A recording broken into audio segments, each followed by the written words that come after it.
Hi, this is Helen Liu. I recently passed my PMP in late November on my first try, and I'm so excited.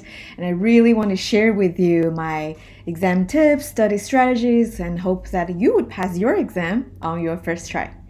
Let's dive in. Big picture of the 2021 new exam. According to the exam content guideline, it's half predictive, half agile. In my exam, it's way more than 50% agile. Knowing agile methodologies will be really, really helpful to pass the exam. My second takeaway, big picture wise, is that this exam is very different from many of the exams I've taken in the past. It really requires you to understand the concept instead of memorizing the ITTOs, the processes, the knowledge areas.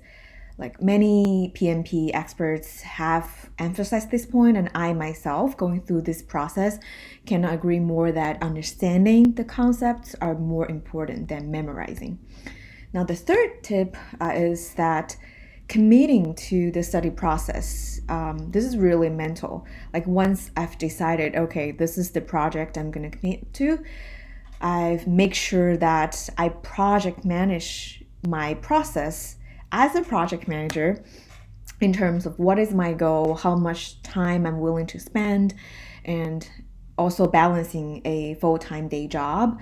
How can I reprioritize my life priorities to make sure I have the support I need to study in the evenings, etc. So this is the picture. Let's move on to the study materials I use and the strategies how I approach those study materials. Now, these are the 7 materials I've personally used. In priority order, I believe all of them have contributed to my success in my PMP exam, passing the first time 3 above target. What worked for me may not work for you entirely, so I highly encourage you to figure out what works for you, and I'm happy to answer any questions you may have about all those materials. So number 1 is really the PMI issued exam content outline. So that is the what, like what is the enemy we're trying to attack here, and it has all the tasks in breaking down into the people, process, and the business environment, those 3 key domains. I highly recommend to go through them in detail and understanding what this exam is trying to test us.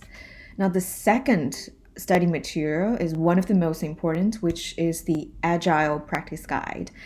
As I mentioned in the first slide, over 50%, I would say in my exam is probably like 80% Agile related questions. So I read the guide more than twice, and how I read it is not just go from cover to cover, page to page, but rather in my weak areas, I would go back to those chapters and reread and retry to understand the concepts of the agile methodologies. Now, the third study material, I believe anyone who is trying to take the PME exam at some point has come across this name. Andrew, I cannot thank you enough. The Udemy course on PME certification exam. The course satisfies the 35 PDU requirement at such a low cost. I cannot be more thrilled when I came across this course. So one chapter, which is the PM mindset, was extremely helpful in terms of just to really orient myself and coming across the situational questions, or really help me think about how to be the best project manager I can be for my team. Now, Andrew also has the PME exam simulator. I've tried other simulators, but this simulator is one of the closest to the actual exam questions. There are 6 mock exams, and I've done those twice until I get over 80%, some even 90%. Now, Andrew also has YouTube live Q&A sessions on Tuesdays. I highly recommend, if you have time, to join some, if not of those, because those who have passed the exam will come to the session and share the success, and that's a huge morale booster and motivator as I prepare for my exam. It's a long study process and it's hard, so hearing from those who have passed really brings that light at the end of the tunnel, knowing one day I can be there too. And obviously, I celebrated passing the exam with carrot cake and beers. If you're in the community, you will know. The fourth material is the PMP exam course. This course does cost a fair amount of money, but I do find going through that practice exam is helpful in really get familiar with the language PMI like to use in the actual exam, because some of them are a little bit vague. So practicing those questions, there are over 263 questions, I believe, so was really helpful for me to just get acquainted with the language that PMI likes to use. The fifth resource is a YouTube video. I recommend PMP with Ray and Eiling's video on PMP exam, especially for the Paintball Guide 6th edition content, the traditional methodologies, the ITTOs, knowledge areas. I find that going through the Paintball Guide can be a little demotivating for me because it's a huge book. So I like to go through the YouTube videos and then study my weak areas. The sixth material, the 6th edition, I didn't read it from cover to cover, so I just like for the risk management section, which is my weak area, I did print it out and study it in detail. But for others, I mainly just watch YouTube videos to make sure that I go over my weakness. The seventh, the Scrum Guide. So I happened to be in the course of the Registered Product Owner during my PMP prep process. So the Scrum Guide was one of the study material for that certification.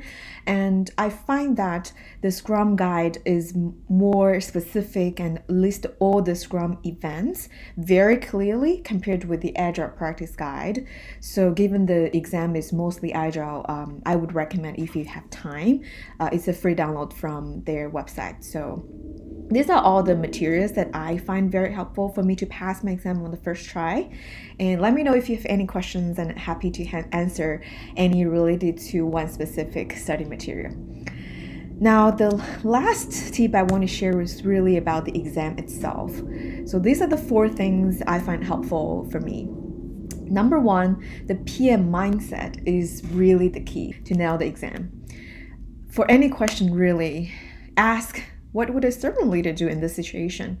Because the really best practice PMI project manager is a servant leader. Like, how could a project manager serve a team to the best of their capability? What would a servant leader do? And then whenever issues arise, like managing issues is one huge part of the exam content outline. Never make quick decisions right away. First is always analyze, evaluate the root cause, and then go to the relevant people or team to try to find the right solution together. The third thing in this mindset bucket is if 2 answers both look right. I find a lot of questions are like that. I would choose the one that best revolves around the team. And this might not be 100% accurate for all of the questions you may encounter. This is just my personal strategy, because one of the things about project management is we are working with the team to accomplish a goal. We don't do it our own. Really, we coach and empower the team. So if there are 2 answers that both look right, that's the strategy I chose. And it probably worked because I did pass on my first try. So that's a mindset. And Andrew, as well as PMP with Ray, has really good sessions on PM mindset. Highly recommend you go through them, especially right before your exam day. Now, the second tip on exam, those 4 project life cycles, really identify which one suits the best. I wish I had read those chapters in more detail, but with the context of project management changing, we're no longer using just the waterfall approach. So knowing those different cycles, like what project environment would call for an agile or incremental or iterative or predictive, would be really helpful. Now, the third thing, integrated change management, has popped up quite a lot in my exam. So knowing how to manage change requests as a project manager when change arises, which is a constant in this day and era as a project manager, is really helpful. The fourth tip on time management. So I watched two videos, both from Andrew and Eileen, on how to manage the 230 minutes in the exam. And I would say one thing that didn't quite click for me is the countdown of the timer actually went from 2:30 to 0. When I planned for my time, I started from like, oh, my exam started at 8, so like, oh, from 8 to 9:15, this is the questions I'm gonna tackle, and then I'm gonna take a break. So when the clock shows 2:30, I have to mentally do the math again. So that's just a really small tip, but could save you a little bit of a mental stress. Now, there are two optional 10 minutes breaks.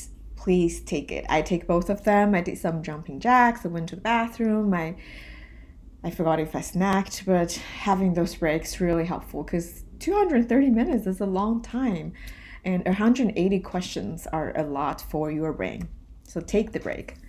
And the last thing, for the first 60 questions, which is the first chunk before your first break, tougher than the rest two buckets, maybe because I was nervous when the exam first started.